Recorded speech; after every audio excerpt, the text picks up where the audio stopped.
What's good with you? My name is Andre. I love to read comics, and I think that you should too. Today we talk about this wonderful Moon Knight run by Jeff Lemire, Greg Smallwood, and Jordi Belair on the coloring. I did not grow up knowing much about Moon Knight other than just thinking that he looked freaking cool. I think he has one of the sickest costumes in Marvel in general. And I actually picked up this comic when I was in high school for that same reason. But now it has me more interested to actually going back and reading this run. This is the 1980 run by Doug Mowat. But look at that. It's swaggy.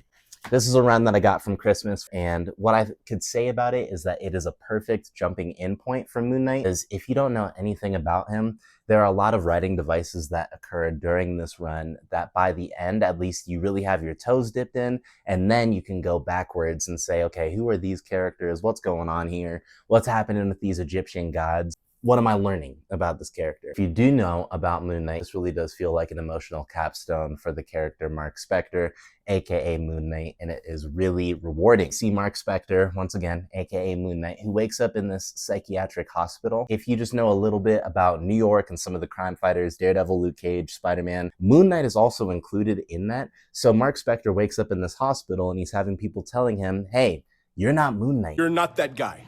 Moon Knight is already out there fighting crime and you are not him. This is a story where he is somebody who struggles with DID, schizophrenic disorder as well. It is done beautifully. It does a lot of respect, because I feel like when people in media can write about different struggles with mental health, it can be done in a way where you just make someone look crazy, like actually using that word crazy. They're just out of control and there isn't a balance of mental health. And this is a story where actually accompanied by other people who struggle with depression or struggle with Alzheimer's, and this range of mental health is just done so well and so beautifully. This isn't a story where I'd say it is action-packed. Action is present, but it really is more of a psychological mind bender, because you're wondering what's going on with Mark, what's going on with some of his other personalities that he's fully living out and fully trying to understand and communicate with.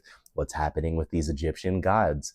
Is he where he says he is? Was he where he said he was? This is a story that has had me really excited about the Moon Knight character, about Mark Spector, because when we're dealing with psychology and doing so in just such beautiful, like, I'm going to show some of the panels here, just such beautiful paneling, how could you not be interested?